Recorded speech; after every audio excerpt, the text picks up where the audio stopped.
Hello and welcome to the Bravo Outsider Podcast. I'm your host, Craig Midwinter, and with me as usual is my co-host, Dylan Ferguson. How are you today? I'm pretty good, it's actually like really fucking cold here today in LA, unusually. I mean, for LA, so there's no heating here, so that's why I'm wearing like both of the sweaters I have with me. It's you're under an extreme cold advisory too?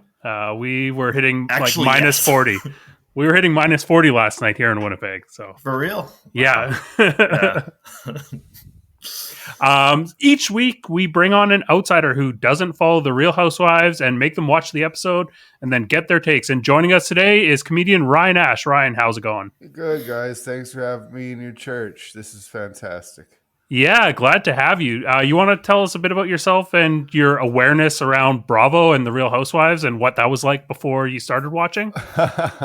It's funny you say that because my relationship with Bravo was like maybe when I was a horny 13-year-old, served as a backup to Showcase. Nice. Channel of choice for catching an errant boob. But I hadn't, but as far as I had known, and I started to see it over the years, Bravo seemed to switch, or maybe not switch, maybe I misunderstood the channel from the get up. But when I was a kid, I seem to remember as a child, my mind's eye of Bravo that was an arts and entertainment thing focused on, acting and that kind of like, it was almost like parading as art house or something. Right, a long time ago, I think that was. There was definitely a pivot. So right now, the Real Housewife franchise is the flagship, but prior to that, I would say probably Inside the Actors Studio with James Lipton would have been. That was what I thought of Bravo. Yeah. That's the exact show that came to mind when, in my mind's eye, when I was thinking of what my perception of Bravo was as a kid.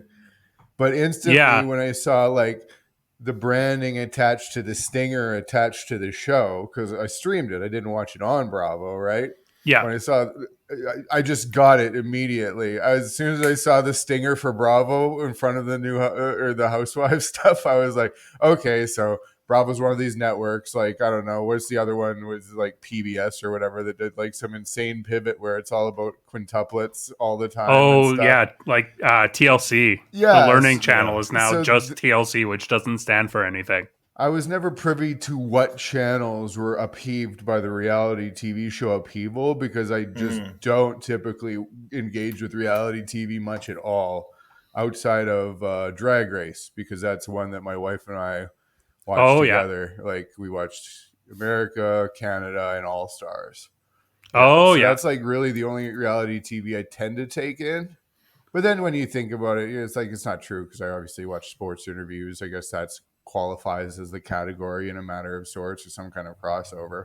But yeah, definitely. It's interesting that you sort of bring up that like previous era of Bravo, because there was like a brief time where Inside the Actors Studio with James Lipton was still running while Bravo was like a full-blown reality TV station, and they would do these like promos in the summer for their like Summer of Bravo, where they got all of the personalities together to shoot like this fun. The one that sticks out in my mind is like they're doing this Olympic Games type thing, and James Lipton is in those promos too. So he was still like, treated as this like marquee star alongside all of the housewives. That's funny. I wonder how he liked it. I imagine he had a bit of a sense of humor about it. I mean, you got to have a pretty good career. For sure. And I think like anyone that does art analysis as a job, if they were to actually apply their eye critically to Housewives with like an open mind, I think they would start to see the value of it. And that's one of the things that I'm pretty excited about exploring through the course of this podcast, getting people that are in the artistic space, whether it's stand-up or any other discipline, to watch these shows that I think are often dismissed and watch them with a more open mind and critical eye and try to see the value of that. Well, as the outsider, I can vouch for the fact that if there was two guys that would actually make me want to do that and listen to that directive, it's probably you two. I trust your taste. I trust the journey you'll take me on. So wow, that is misplaced trust right there. Oh my god, flattery will get you everywhere. I don't know what else to do, but you guys have the X factor. Craig's introduced me to so many pop culture things, and Dylan says funny, smart things online. Well, each week we like to start out by going over some news around the Bravosphere, and all things considering, this is a pretty light week for Bravo news. I think the big story surrounded former Real Housewife of Atlanta Kim Zolciak's house being foreclosed upon. The thing that I mostly wanted to touch on, she's just a real wife now. yeah.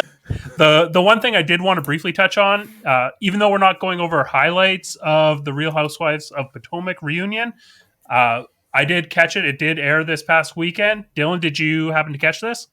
Yeah, I did. I did catch it. It was good times. I think I'm completely not surprised that Ashley is getting totally fucked over by her ex, who is not even her ex yet. I don't know how it works. Yeah, Michael Darby. Yeah. Yeah. And the fact that he's totally financially fucking her over is something that like I saw a mile away, and it's probably not done. Like they're like, oh, at least you got the house. It's like the house isn't even in her name, so she probably wouldn't even end up with that. So it's that was pretty sad, but otherwise fun stuff. What did you like about it, Craig?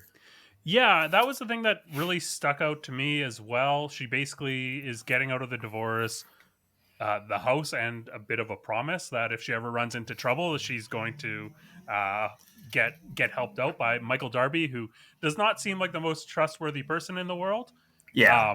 So that was kind of the main thing that stuck out to me. The other thing was Mia's confusing account of her business setup, and I could not make heads or tails of whether she was the boss or what her actual involvement is with this business. It was very confusing.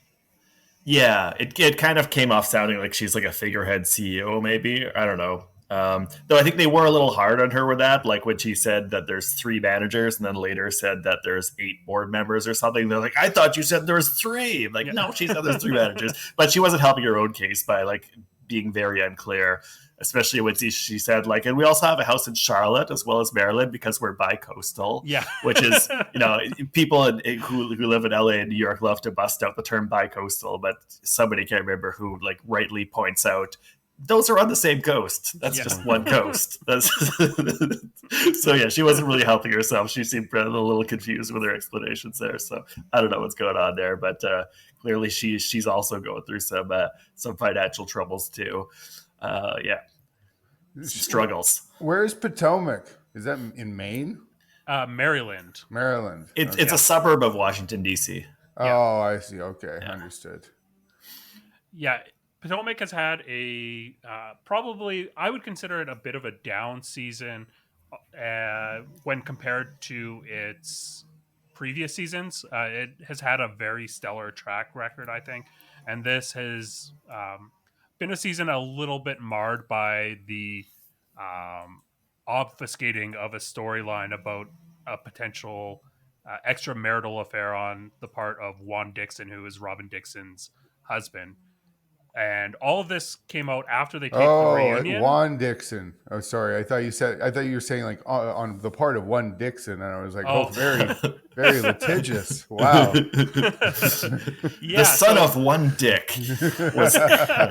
But yeah, so Robin was trying to cover this up to make sure it didn't get out on cameras, and it came to light after the reunion had started. So it was looking like she might be successful in that, but the Bravo editors were able to cut together a little bit of context that alluded to this at the beginning of the reunion, even though they weren't able to tackle it on there. So I was happy to see that, and I feel like that might be the end of Robin on Potomac.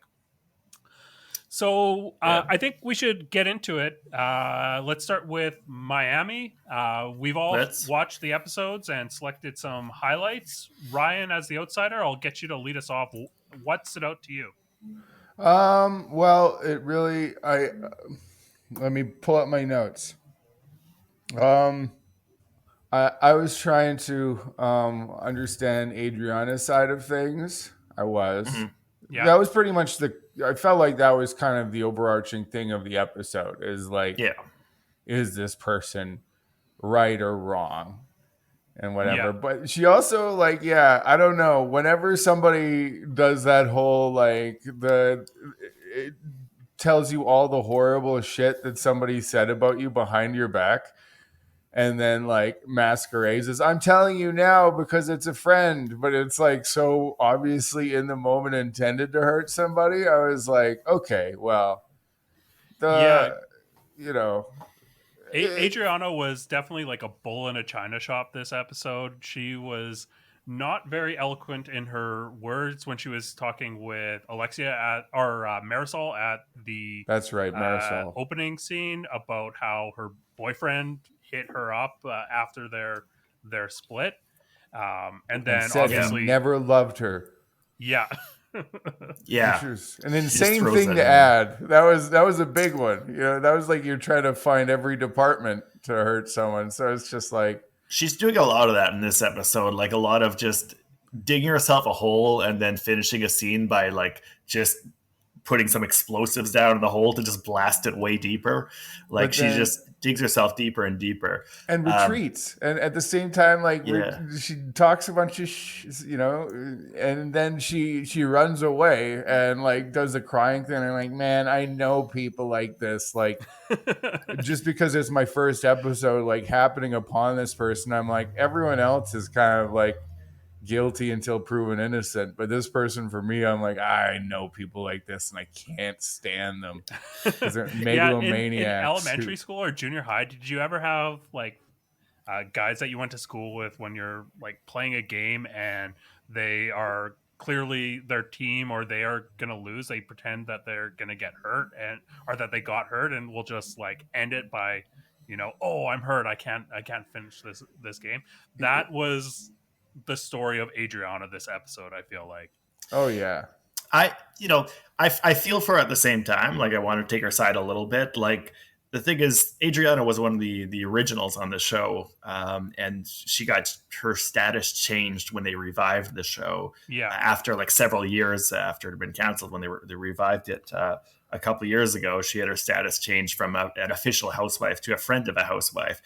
I don't know why they did that. Maybe Craig does, but I suspect it might have something to do with the fact that she's like a little bit less dynamic than a lot of the girls. She's a little bit less of an exciting television presence. So I yeah, feel like her downgraded status on the show overlaps a lot with her feelings of being pushed to the outside of the friend group. I mean, the show and the friend group is almost the same entity, you're right. anyways. And and like the previous episode, we had like a kind of heartfelt moment where she was talking about like her heartbreak and how she thinks like men don't process attachment the same way women do, and was trying to help somebody out with that. And I think she's going through really a lot of sadness, like when she's talking to that primal therapy woman. And she's saying how she thinks like if she died, nobody would discover her for weeks instead of her dogs. Oh She yeah. feels so neglected. So she's going through some shit. Like I think her sadness is very genuine. It's coming from a very real place of hurt and feeling exclusion. But when you feel excluded like that, if you try to weaponize your self-pity, it's not going to have positive results. And it absolutely does not here. Like she's just making it worse for herself by this. And I understand why she wants to strike out, and why she also at the same time probably wants to be a center of attention.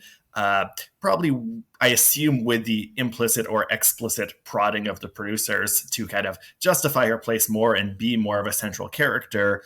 And that with her need to get everybody's attention, to feel like she's not just pushed to the sideline, is kind of encouraging her to keep to keep getting more vicious. And like, she even fucks up her drink throw. Like she tries to throw a drink at somebody. You see in the replay she mostly throws it at herself. That's like the image of everything she's doing here. She's just trying to attack people and only ends up attacking herself. So I think she's a sympathetic presence. Like I really feel for her, but you totally understand why everybody just wants to like condescend to her and is getting very annoyed with her at the same time, because you just like, showing up, getting wheeled in a wheelchair, like Olivia Colman in The Favorite, is just like not a good look. And man, it's just like it's almost excruciating, I think, for me to I feel for her, and she's just doing such a bad job of making everybody turn more and more against her, that I was ready to be like screaming next to Kiki there on the beach in frustration, just hurling at the ocean with my feet in my own piss in the surf. I understood why she let it out there. I thought that was almost excruciating how bad she was. She was digging that hole for herself throughout almost the entire episode. Well, she just really wanted to have her foot hurt. It seemed like, you know what I mean? Like I believed her foot was legit hurt. It was almost broken into 1,000 pieces, right? Yeah, but at the same time, it was like she needed it, and it was really apparent that she needed to leverage it immediately. Like her need to use it over like the actual event. It was just like, yeah, that's why no one feels sorry for you. I understand it, because they could feel your energy about needing it, you know? Yeah, she was reaching to be victimized by something for the entire episode leading up to that. And by a sheer stroke of luck, she got it by nearly breaking her foot into 1,000 pieces. The Lord sent you a shiny broken foot to leverage on your rich friends.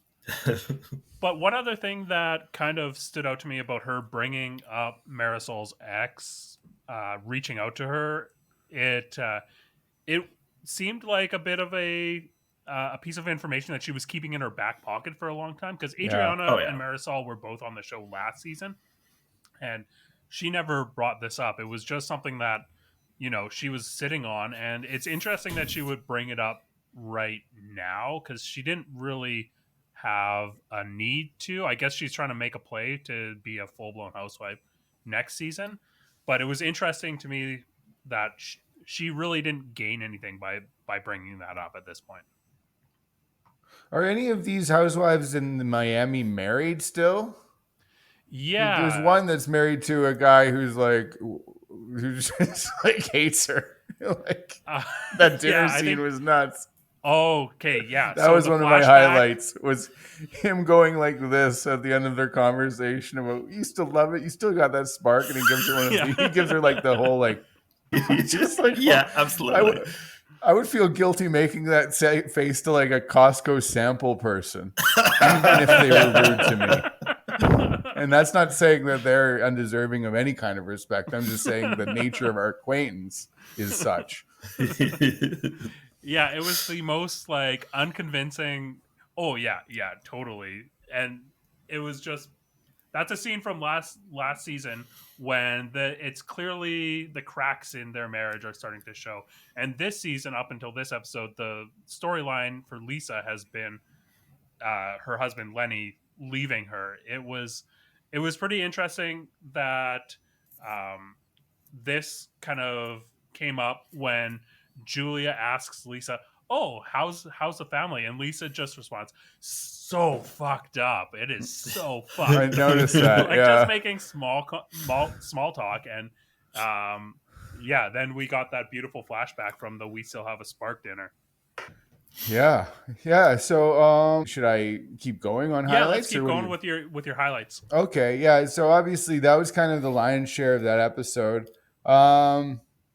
As a side, and this is so hack because I imagine everyone's going to talk about this, but it's so weird that they just can't get plastic surgery right, and that the end result of it always ends up looking like either a spotted grouper or a toe.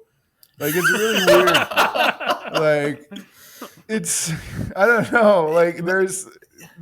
I always pray, and this is so vain and weird sounding, but I just kind of pray for someone normal looking to be on camera. Which is I don't want to be like that, but at the same time, I'm just it's just weird the way plastic surgery goes, and some of the things that people choose to get done these days, the cosmetic, how they orbit around the lips so much, and the size of the lips is just I don't know who's clamoring for some of those crazy ass lips.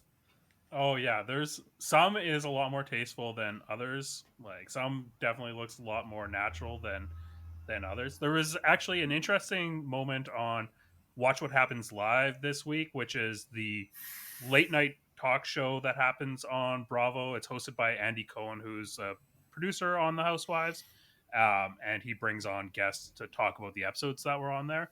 And Melissa Gorga was on this week, and they were playing a little game, and Andy brought up like a side by side of an old photo of Melissa Gorga and a new photo, and was talking like about how she denies that this is like that she had work done on her nose, and she's like, "Oh no, I'm not denying that anymore. Like, I've stopped denying that." Blah blah. Blah. And Andy was like, "Oh well, I've got so much plastic surgery that I need to keep track of in this job. Like, forgive me for not knowing that."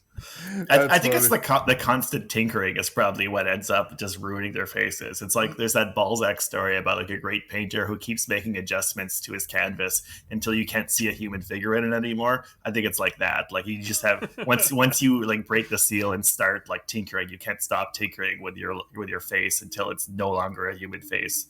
Yeah, I remember when I used to try. I had to make like little CO2 powered cars in shop class. Oh, and it was like, I'd paint one wrong, so I'd paint over the paint. Then I paint over, but the paint hadn't dried. I was just because I had to get it done in the course of this class. So I'm painting over paint. And yeah, same deal. It just F's it up. Yeah. I just was like, I didn't want necessarily a heavy husband presence. But by the end of Miami, I was left to wonder, just based on their conversations, who had a husband.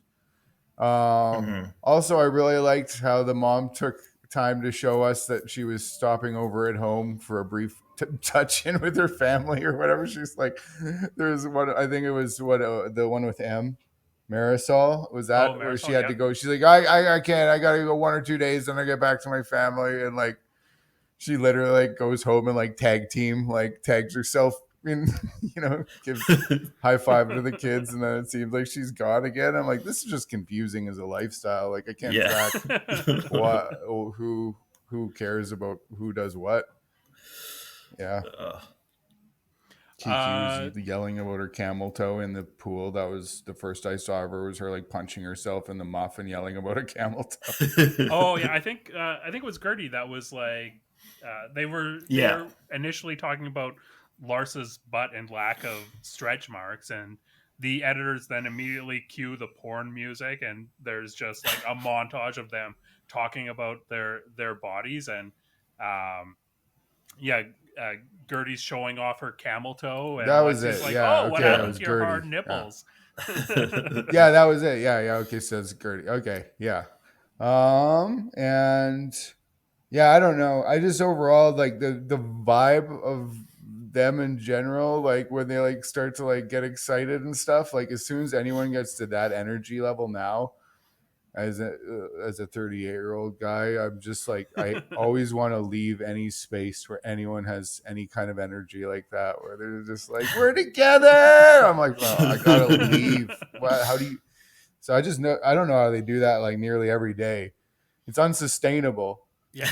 Like, yeah, I'm not surprised they end up not liking each other and stuff, because like the demand of the energy level and the output and the faux good times is kind of a psychological nightmare.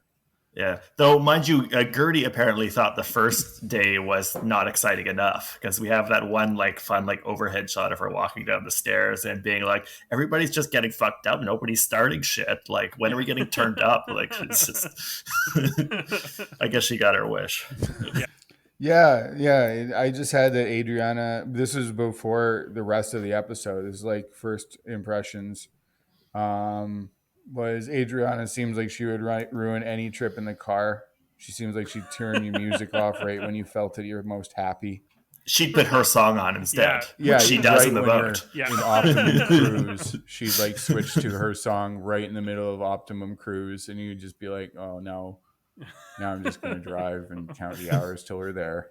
Yeah, Adriana commandeering the aux cable is a highlight of mine as well. Oh, that was a thing. See, this lady, I know this. Yeah, when type they of get in the person. boat, she insists they play her own song. Yeah. Jeez, like her song that she made. Yeah, so Oh, we that's her doing a awesome. music video for it a few episodes prior. Oh, fantastic. Rich people get to make so many music videos. I love Oh, that yeah. about them. They all get to take a crack at it, and they Oh, all yeah. do. Yeah, Find yeah. their genre, they auto-tune it. It's funny. That's a recurring thing in the Housewives show, and the songs are always fucking atrocious. It's beautiful. I had that, and again, I don't mean to fixate on looks because I know it's so hacky, but I'm just, new viewer, right? So diving back into the world of people who are like this. But Alexia looks like the scientist from Nightmare Before Christmas. This is the weird, the way her lips are strangely arrayed. Yeah. Yeah. I want to assure everybody, if there are an equal amount of men on this show, I would be making fun of their appearances as well. We can get to that in New Jersey if you want to make fun of some men's appearances. Yeah, and that's part of my tuned. notes. Yeah. That's New Jersey is just a whole different show. Yeah. And it really is. And that's one thing I'll say is, like, obviously, geographically speaking, like, I guess there's different flavors of rich people or something. Whereas like Miami is just like absentee couples. They just don't seem to see each other. They are on vacation in this episode. Yeah. This is the they are in the Bahamas on vacation. Okay. So you do see more people in their lives than like the regular more shows. Okay. Yeah.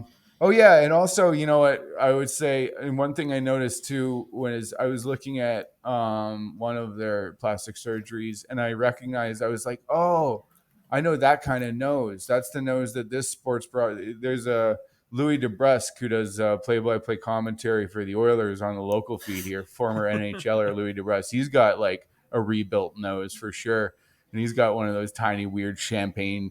You know, it looks like a woman's heel.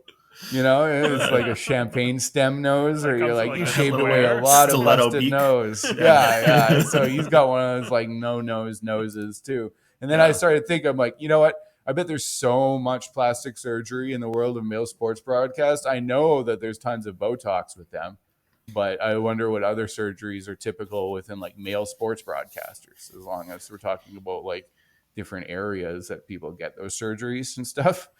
I imagine that it would vary from sport to sport. Yeah. Yeah, that's probably like, you know what? Jax did that in Vanderpump Rules, right? Or didn't he have like a broken nose and he got it fixed? But then after he got it fixed, he kept getting it redone. So I feel like that could be like a gateway for like sports guys. First, it's just like a fix to a nose because your noses get broken in a lot of sports. But then, you know, once you've gone down that path, we can make this nose better. My buddy works at a clinic in Calgary. He's a dietitian, and they get, because they have, cosmetology or whatever in that clinic, he gets employee pricing on Botox. So you can get Botox injections for like, I think $20 or $30 or something. And he's had them done. And it's just kind of, it's weird looking at your friend, you know, because the rest of the world, I think he looks A-okay. But then you look at him and you're like, why are you so alert looking? Like, you don't have the tired eyes I'm used to after a decade of paying down student loans. Like, well, yeah, Larissa is my favorite out of,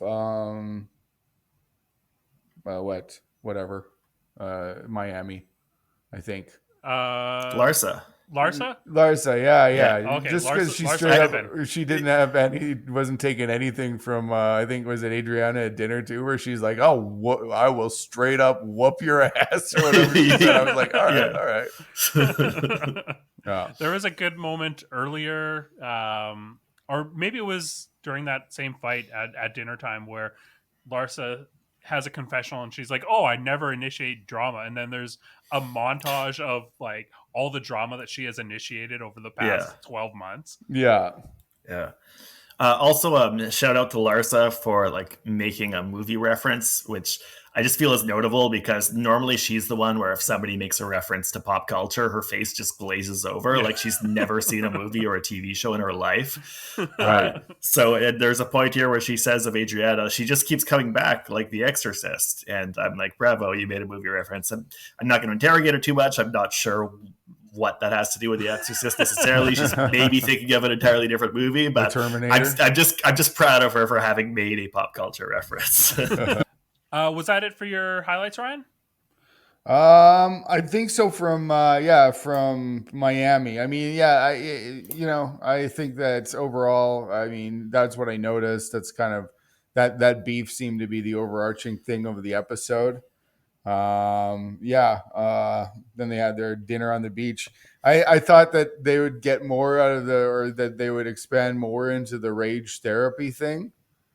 But they just did it without the help of the professional. Yeah. And so it was like, that was kind of like underwhelming in the sense that like that professional didn't really seem to be like, okay, let's go with this, or like, it was anticlimactic. Yeah, it's probably just hard for a lot of the professionals involved with this show to try to like win over the will of that group if it's like outside of any kind of wheelhouse of theirs. Was the general vibe I got from that, where so many of them were just like, I'm not going to scream at the ocean. It's like, even though you have a camera crew, even the drill, and you're like, no, okay, well then that's fine. You don't have to. You could feel the producers sort of rubbing their hands together when Nicole decided to bring on a rage healer. Like, this is going to be amazing. Yeah. And yeah, I can get where you're coming from, that it was not like super climactic, but I think the fact that they just got into it on their own, and that rage healer was the person that Kiki and Gertie were calling emergency when things started getting heated up. Like, she was somehow qualified to simmer things down. Yeah, she's there to do the opposite. She's supposed to turn it up, not turn it down. It's true. Comes over and makes him madder. More mad. I mean, there's one person who took the rage healing very seriously, and that was Kiki. Yeah. Kiki was fucking screaming her face off, and she seemed to be actually getting something out of it. It seemed like an actual relief for her. So that was that was great. She people like Lisa are like, I'm not gonna do this. This is lame. And Kiki's like, let's fucking go. Yeah. She bought in. Yeah. I love that about Kiki. Huge buy-in. Dylan, how about your highlights? I mean, that's one right there. Like, I think another great supporting turn from Kiki, who is a real MVP for me. She's just great. Again, bringing up how she hasn't been laid in a long time, just being extremely horny all the time, and going to piss on the beach just while everybody's arguing. She just wanders off to take a piss. Yeah. Classic Kiki shit. Like, just not doing it for attention either. Like, just kind of like wandering to the side, but still with a view of the cameras. And then how seriously she takes the actual rage healing thing. It actually like seems to get benefit out of it. Is like, well, everybody else is like, this is a stupid gimmick. We don't need to have this gimmick. You just can't predict what Kiki's gonna do. She's really fun for that reason. So I thought. Well, she said she thought that it was like ejaculating, I think is what she said. Again, extremely horny all the time. You release and then you're happy. Yeah. Yeah, she said, I think during the dinner, she's like, I want to scream and I want to fart when I scream. Like, really looking forward to that release. Yeah. That's great. Also just going topless at one point, which provokes Gertie to say that she's not going to let out Lily and Lola, I think she says, revealing the names for her breasts there. I mean, someone said, "You're gonna attract sea lions with those tits." Yeah, like, are you trying to feed the sea lions? Like, they say, what does that mean? Yeah. Are they trying to say your tits look like fish? Like, I don't. Fish. That was a bit of a confusing line. Yeah, I'm glad we got to wrap up the whole like Botanica theme that we're talking about before, and all the witchcraft things, and Alexia's feeling that there's something suspicious about the way, or maybe nefarious about Julia's having gone to a Botanica at all. And then, of course, they like just switch the focus to Adriana at one point, and because she's Brazilian and everybody knows Brazilians are witchy. Just calls in Marisol, who's apparently like getting her makeup done in the other room or something, to sit on her knee and to back her up in the fact that Brazilians are very witchy. That's like classic Alexia shit. And then, but the conclusion of this is that they call up the Botanica and find out it wasn't even a fucking Botanica. Yeah. It was like presumably just some like new age like It's like white a gift hippie shop. store. Yeah, it's like a gift shop that she went to, and everybody's time was wasted, including mine. Yeah. No, this was amazing. This was the M. Night Shyamalan twist that I was looking for. There never was a Botanica in the first place. Whoa. Oh yeah, of course. I have to point out that Julia was very on point when she said that Alexia looks like a barracuda. I'm not sure if that's better or worse than Ryan's comparison to like a Tim Burton puppet, but she does look like a barracuda. And the side by side proved it. Yeah. They backed that up. So that was a good line. But yeah, for the most part, it was just 80% just me feeling excruciatingly torn between like lots of sympathy for Adriana's perspective and just lots of frustration with how like terribly she was handling it, and how bad a pitch she was taking for herself, leading up to the final minute where she pokes the barracuda and she's just gonna poking the barracuda. She's just gonna get fucking flayed by Alexia. Like that's the wrong person to do that to. Like Alexia's gonna turn into a fucking Cenobite and tear her flesh off in the next episode. That's gonna end really poorly. Yeah, absolutely. Like and also with something that you're clearly going to be in the wrong about, and like no one is going to be sympathetic to your point of view after you make that type of comment. Yeah, she's just like literally flailing and trying to hurt people to get their attention at this point, which is a terrible place to be in. Yeah. In terms of my highlights, I think we covered most of them. The one thing that I also noted down here was how much work Marisol is doing as usual to sort of carry things and be a dynamic presence from the hookers in arrival, where she comes in with the bullhorn. We got a glimpse of that at the end of last episode, but also throwing the charm that Julia gave her over the balcony. Right. This is something that she didn't even do in front of the cameras. She was just like being extra about it and thought to bring it up. I thought that, again, another great outing from Marisol this week. Yeah, and that little moment in her confessional where we see her like apparently filling up a glass with rum. Just like, Yeah, you're right. Another great showing. She last episode was missing a little bit on the energy, so they threw her in there, and that's all it takes. It's just a spark plug in there. Yeah, for sure. And she had some great confessionals, as you mentioned, the one with the rum. Also, when it came up that her ex had been hitting up Adriana, she was like, "Oh, well, you can have my sloppy seconds, dick." Yeah. And there was another when Adriana was talking about how she's got high cholesterol and she's prone to stroke, and she was like, "Oh, you're gonna give yourself a stroke." Yeah. Next up this week, we had Real Housewives of New Jersey, which was our Guys' Night Out episode. The first time we've seen all the husbands get together this season so far. You know, I was stoked about that. Yeah. As soon as I saw the name of the episode was Guys' Night Out or whatever they called it, I was like, oh, yes, I'm looking forward to this. Oh, same. Ryan, what were your thoughts on Real Housewives of New Jersey? So this is like just kind of like Jersey Shore, right? This is just kind of like that. It seems like, I don't know, just like older married Jersey Shore. Yeah, that's what. So I guess it's just Jersey. That's just what it's like. But yeah, no, it's funny how like, you know, I don't know. That one is this episode was like more beef, but it was like a lot of the male side of beef. Those guys bring the beef, that's for sure. Yeah, which is like they're beefy dudes. They are. They really, and they seem to, they love it. They love beefing. Like the one, that guy was, I guess, Bob. Was it Bob?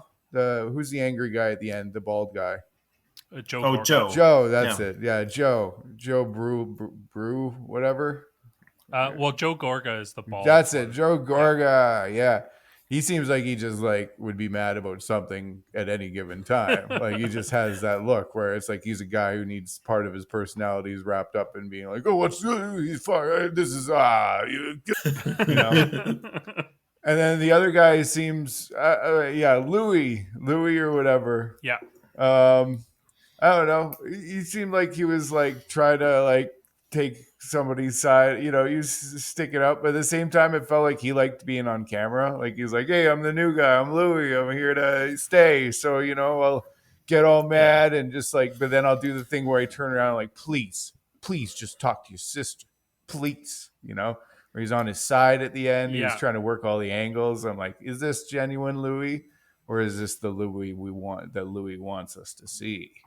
Yeah, this is one thing that kind of stood out to me as well. Louis this season so far has been trying to play this voice of reason angle in a lot of scenes, and when it's like just him and Teresa, or the scene with him, Teresa, and the girls, he was like pretty effective at doing this, and I just hate that for me because I don't find him very likable, and I don't like as a viewer having to side with him.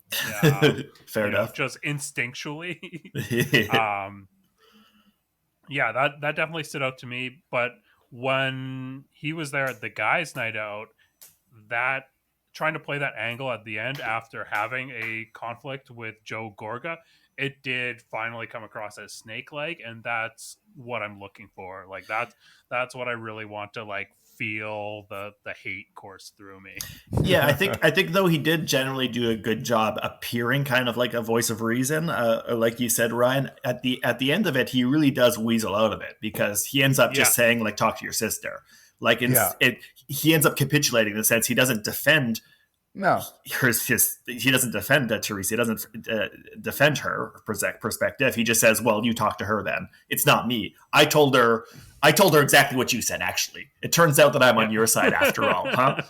How about that? Why don't you talk to her then? Really, he's just putting it on her shoulders and just snaking out of it. So even though his words sound kind of reasonable, he really does cop out at the end. Yeah, you're right. It's just like a whole bunch of chest thumping for a buck pass, and you're like, what?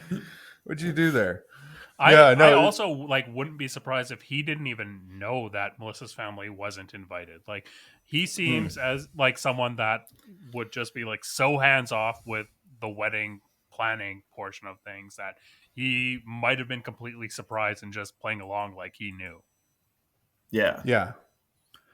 I know. It's funny because you gotta, like everyone can hate a guy like Joe. You know what I mean? It's easy. They're visibly like people react that way most of the time when you see a big guy, which isn't always fair to big guys because I've known a lot of like bodybuilders who are deeply intelligent people who who have other lives, but they have a hobby that they do and it makes them look a certain way and it's insane. And they're kind of aware of it, some of them, right? Like not everyone who's in the game isn't aware that it's a ridiculous thing to do and it's really physically taxing. But it's also like we give ourselves permission to like despise people who look like Joe. We long after we are done hammering on unhealthy people and things we shouldn't do overall. It's still like if we punch up, then we give ourselves permission to punch. So it's like whenever I try to take the opposite angle on guys like Joe, even though the inside of you is like this cheese ball, like this guy sucks. But yeah, I think cheeseball is probably the word that I would use to describe Joe Gorga. Like that is definitely mozzarella. An act. Mozzarella, sorry. I was excited to hear they did a cheese making class at one point. That would have been neat. The last episode was the cheese making class and it was very excellent. Yeah, but I think that Joe and Frank are kind of a point and counterpoint in terms of your like if you were to project your expectations of what someone like that looks like. Joe Gorga is basically exactly what you would expect him to be based on how he looks, whereas Frank is, at least to me, he seems like the complete opposite. Yeah, Frank, I think is a great point to what you were saying, Ryan, as you're pointing out, Craig, just because he looks like the ultimate meathead who lives just to like shout at the barista at a Starbucks because they suggested oat milk, but he's actually like a sweetheart. It seems to be like he comes off as a pretty nice guy most of the time, like just a pretty like kind, silly man. Yeah. Well, even in that scene with that guy who looks like, a pudgy backgrounder on Boardwalk Empire, or like, what's that? The new boyfriend of that lady that Frank was. Yeah. So Paulie, yeah, I don't know.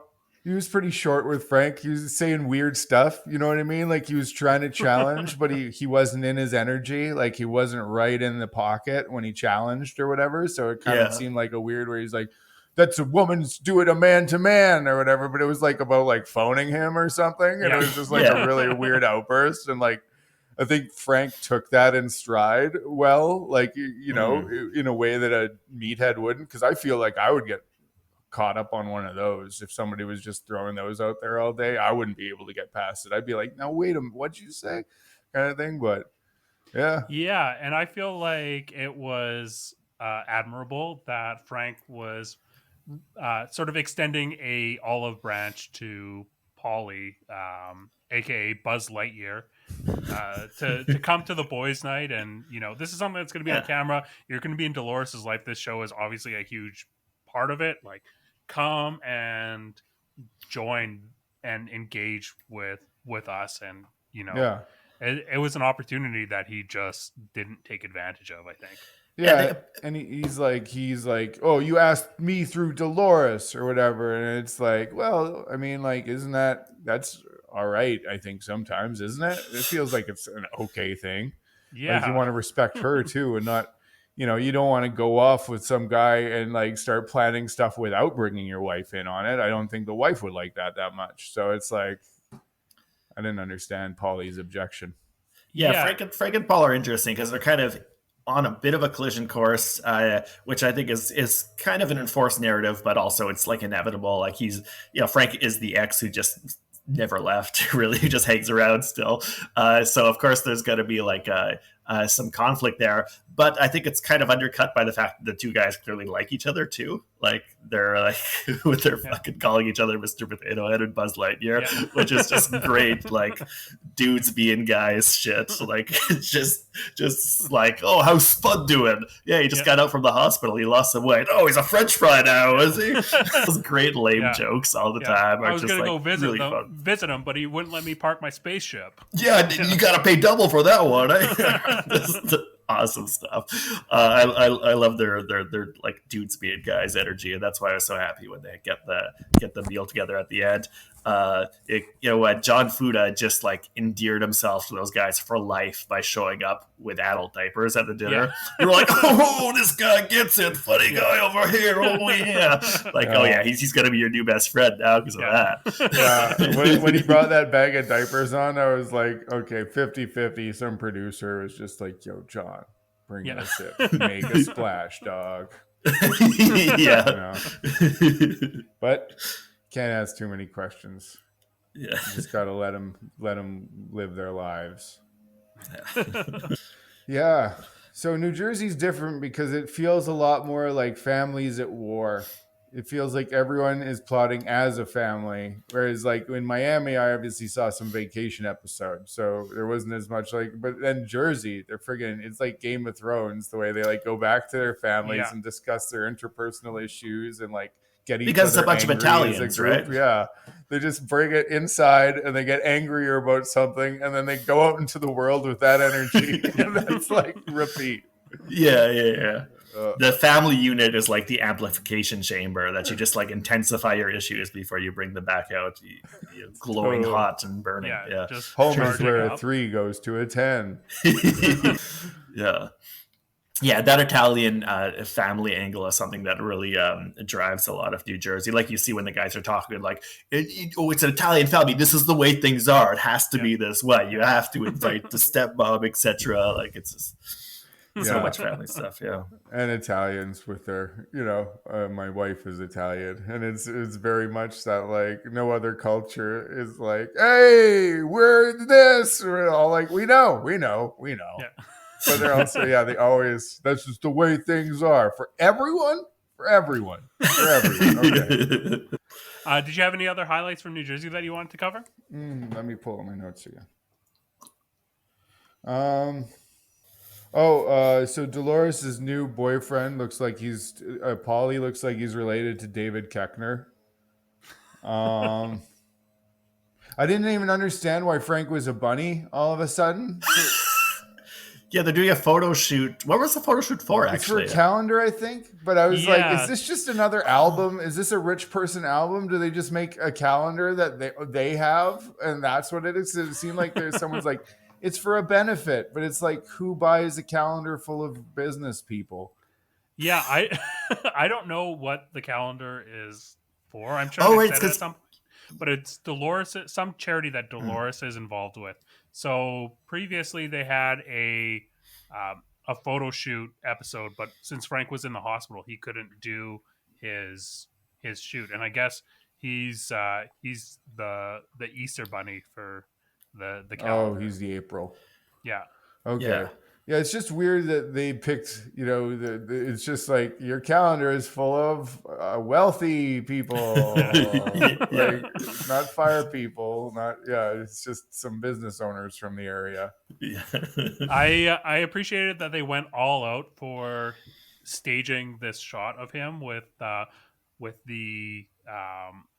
eggs being strewn about, but then spraying his body with Pam kitchen spray in order to give him that sleek Vince shine. McMahon still got it. Right.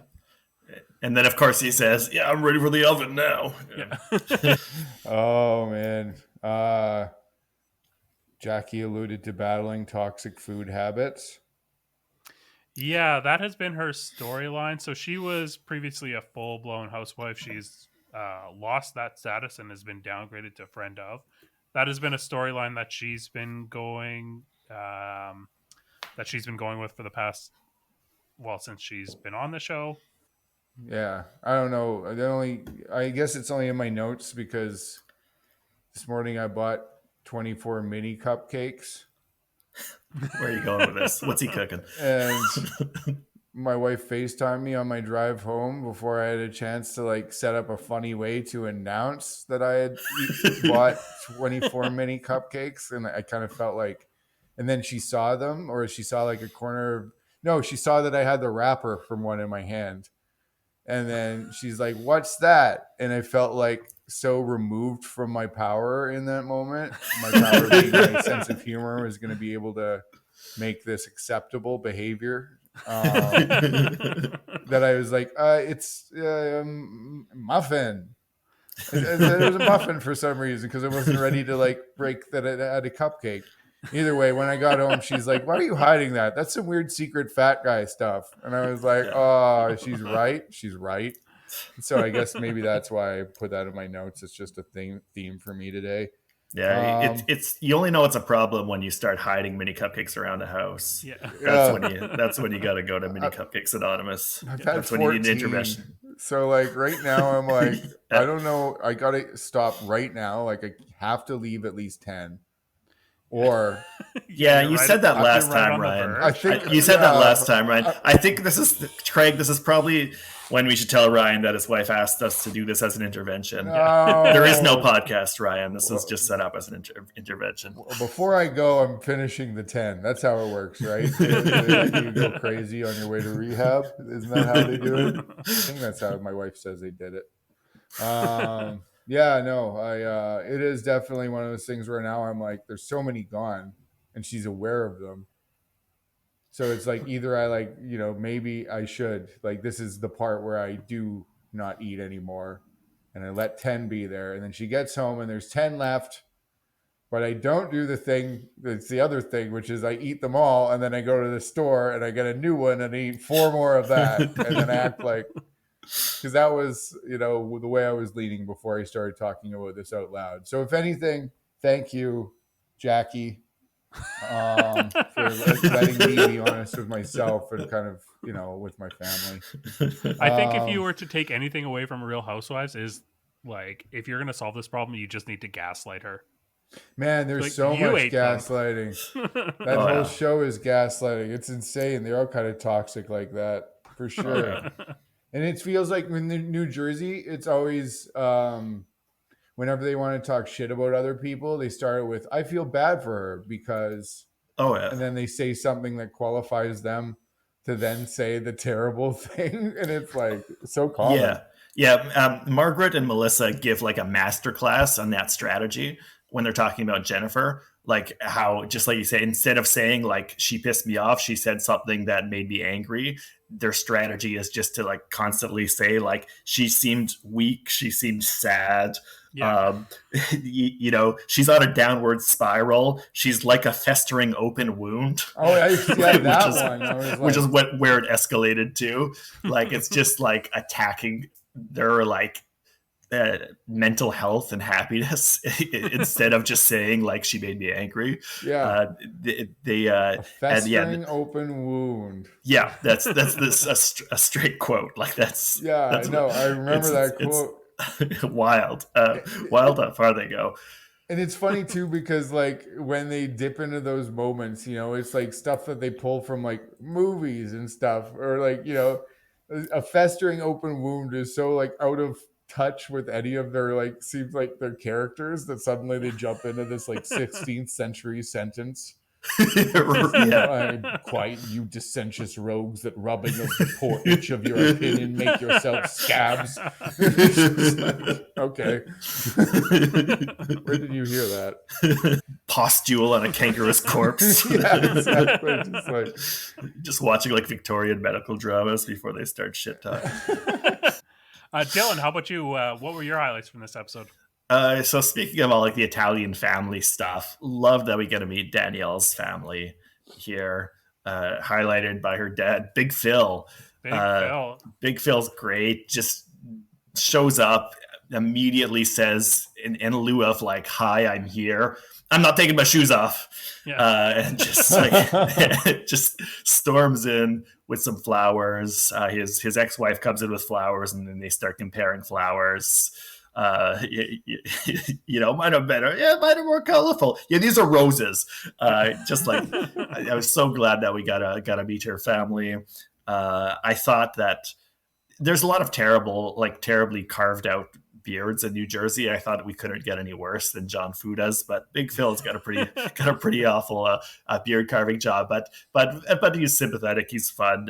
He gets so emotional when he's talking about how Danielle and her brother don't talk anymore, and just literally breaking into tears as he's trying to say how Danielle used to say, my big brother, or whatever. Yeah. It says that he hears that 9,000 times a day in his head. Yeah. Which he should get he should go to a doctor and get a lobotomy or something. That sounds horrible. That's not normal. But it's a sad guy. I feel for him, but just like a likable Italian presence. So I was really glad that we got to meet more of that clan.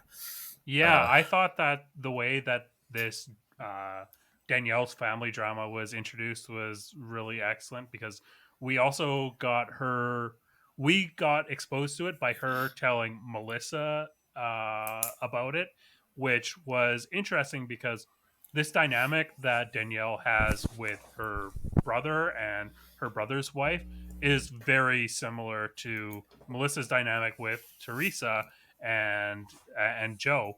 Mm-hmm. And in Danielle's story, as she's telling it, Melissa would be the bad guy.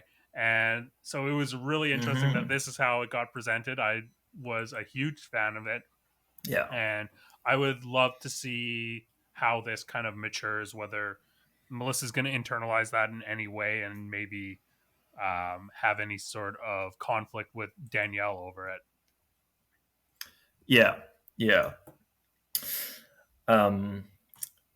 I like once again Jennifer's daughter Olivia is just like a superstar. She's the best. She says like, "Why are your pajamas?" And she's like, "Life of me." Yeah, she's really funny. I really enjoy the contrast between Margaret and Melissa shit talking Jennifer, just making it clear how much she got under their skin. I think by like not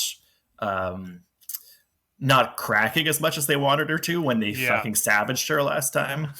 And then Jennifer goes for a bit of reassurance from her husband Bill, and he's just like hedging and prevaricating and being reasonable and level-headed, but that's not what the situation calls for. And obviously she hates that. And women hate it when you do that. I do that all the time, so I know. Like, I'm so bad at doing that. When like she just wants to hear like, yeah, you're right and valid, they're wrong and unreasonable, and he's just like, well, yeah, different. Different people have different perspectives. Just like talking like a I don't know, like a centrist Democratic candidate on a red stage, being like, yeah, there are many sides to many issues. You ever consider how everybody sees the world different? Maybe the color green doesn't look the same through your eyes as it does through mine. Just kind of, he's just very wishy-washy, and he does the same thing when they get the dude's lunch. Or the dude's drinks later on, where he's just very like, yeah, many people are talking. Many people have many things to say. Except there was one it's moment like Trump talking about what was the Proud Boys. Yeah. Many fine people on both sides. There was one moment during that guys' night out where Bill was talking about how he is actually close to Louis, and he says, "Oh, I'm the brother-in-law that he doesn't have," which is a dig at Joe Gorga, which didn't go anywhere. It was. I didn't even notice that, actually. Wow. Yeah, it was interesting that he I don't think anybody else did either. Because previously in that episode, we got a montage of him, playing Switzerland and just taking, like you said, that neutral stance. Yeah. I've learned better than to do that with my wife. And try to be like, well,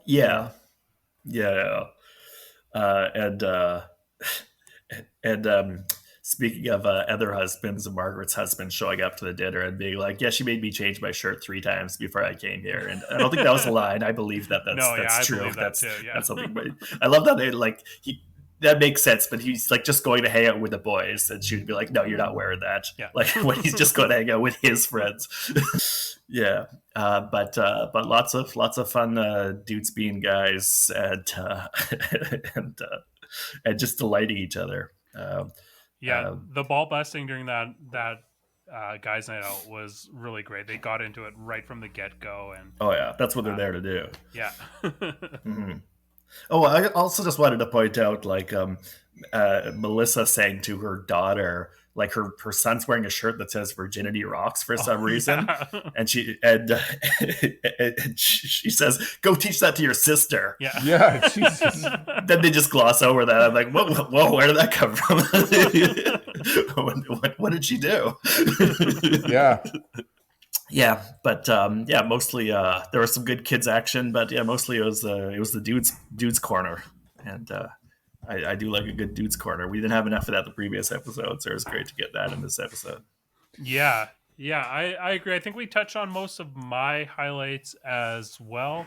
The only other thing that kind of stood out to me was when we got that scene that included Teresa and Gia and Louis. Gabriella joined, which, if you've been watching New Jersey for a while, she is the daughter that you barely ever see. She always like takes a back seat to anything, and her position is never to be on camera involved in the drama. And so to see her actually get emotionally invested in things and break out in hives, I thought that was notable. Mm-hmm. I also really appreciated Gia's huge salad basket that she was eating. She had a some sort of like Caesar salad that was in a normal salad bowl, but inside this huge bucket that was on her lap. I noticed that enormous salad too. Yeah. Oh, speaking of the kids too, also at the start, I like that we get a little clip of just Rachel's daughter saying "fuck" instead of "fork." I just like that stuff. It's just funny. Just like they just include 3 seconds of it just because they know it's funny to show just a little kid being like "fuck." And then that's it. That's all we need to see. Right now, my daughter says "yuck you" in rapid succession, and so the first couple of times my wife and I heard it, we looked at each other like, "What? Who says that? We're not walking around this house saying that to each other. Like, who taught her that?" And then we were like, "Oh, it's yuck you." But even so, now I still think I hear stuff as I walk by. I'm like, "What is?" Yeah.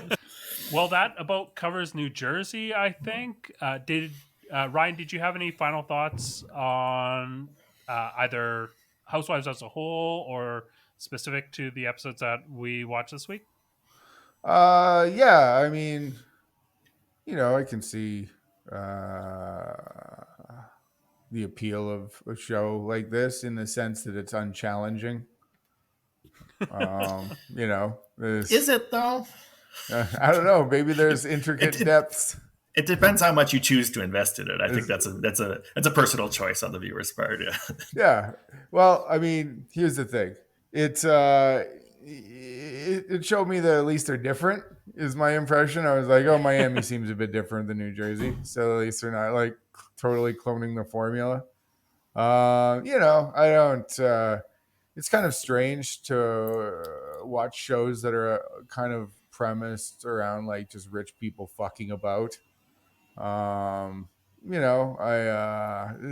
part of it, I'm like, I don't need to see people having a good time with a bunch of weird money. Maybe good for you. I always get hungry. They always have good food, when I watch that kind of stuff. But I appreciate, the stuff that I saw going on.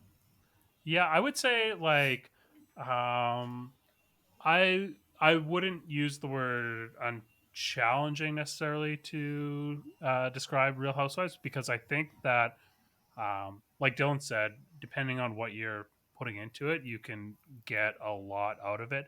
And even with like the episode that we saw with Adriana, I think it was challenging to put yourself into her perspective and also Yes. like see how wrong she is. And Right. all the housewives, they operate in I mean, housewives are not like, it's not a binary like good and bad. They fluctuate between like hero and villain all the time, and it is interesting, and I would say it's challenging to watch someone that you have gone season after season sort of riding for become the villain and get that villain edit. It challenges Right. you to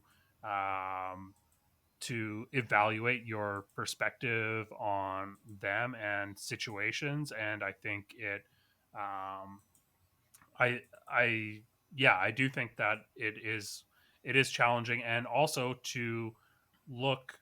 This is something that I don't think you'd be able to watch just watching it in isolation, like we have our guests do, but to watch a scene play out between housewives that have been on the show for years and think about previous seasons and what actions and events informed their process for interacting in that, like in their decision making, how they're responding to other characters, and just how those relationships evolve and the way they tackle that.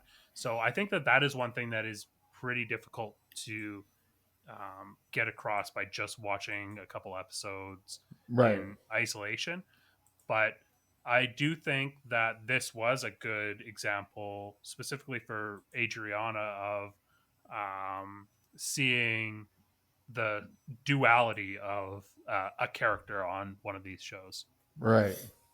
Yeah, I think the relationship the audience has to Adriana is a good example of the kind of I could say complexity or difficulty you have in relationship to some of these characters. I mean, she basically turns herself into like Piggy from Lord of the Flies, where it's like it's easy to sympathize with her and easy to sympathize with the people who are pissed off with her at the same time. Yeah, and the way that like the actual humanity of the characters is richer than what the story arcs are, because the story arcs they try to enforce can only involve, like hero arcs, villain arcs, and things like that. But the things that the actual characters are going through, um, there's hints of more to it than just that.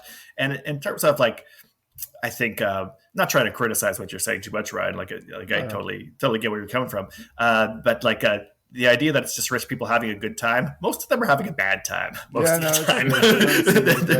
It's not like everybody's just like, my life is awesome. Sometimes they'll say my life is awesome and you don't believe them. But it's like there's also a lot of like discomfort and like unease and sadness going on too. Like a lot of these people are really like struggling with like their self-identity and lives and stuff in ways that can be interesting. I guess that's true. Is like as their relationships dissolve and like they're always so crazy about their money too, and like when it comes to like divorce and stuff, like you guys are describing at the top of the episode with whatever's going on with Potomac and somebody at the end of their divorce or whatever, losing their house and stuff. Like, I guess that's really interesting. Is like, what remains. Their positions often aren't as stable as they would like you to think they are. And things will happen that make you realize that, a sudden divorce when suddenly it turns out they don't have any control over their own finances. On a lot of these shows you'll see like the extravagant houses that they're living in, but often those houses will just be rented for the season while they're shooting. So they're not actually owned. As Mia was saying, she was renting like 3 residences and none of them were owned. And now she's underwater. I will say another thing that I thought would be an interesting production choice was getting the backstory for Danielle's family drama explained to Melissa. I brought this up during the highlight section, but I think that one thing that is hard to it's hard to communicate to someone that doesn't watch the shows how heavy of a hand like producers and editors, how it's really a medium for them to do storytelling. I mean, when people try to,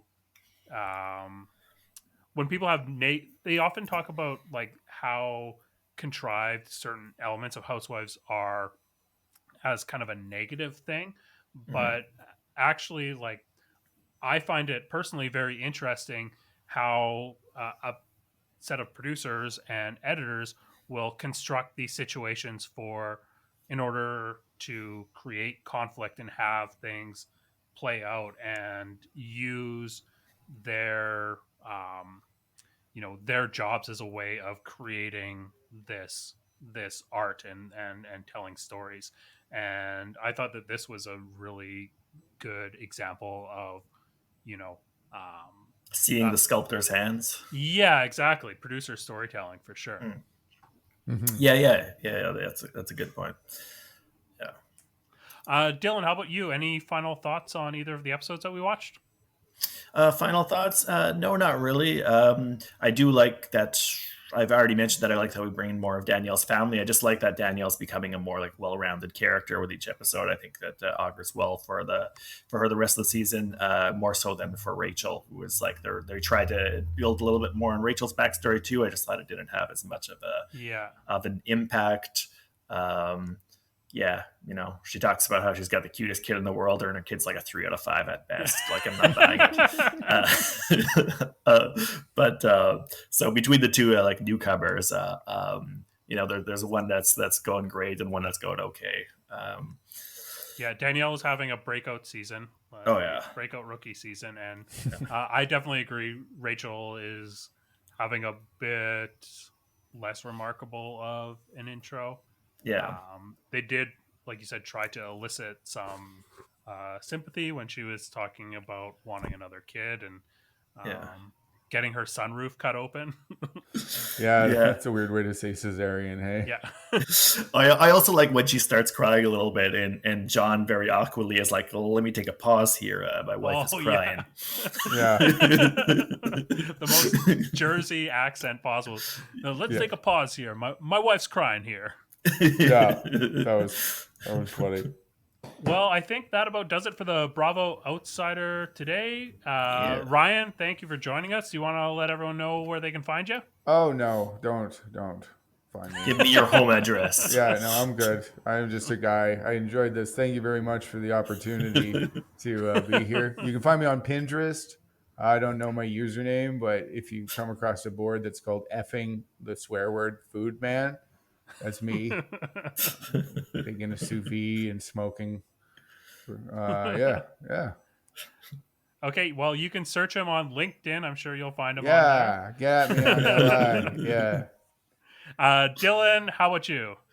As always, you can find me talking about horror movies on the podcast Mind Over Splatter, and you can find me on Substack, where I put various thoughts about various movies.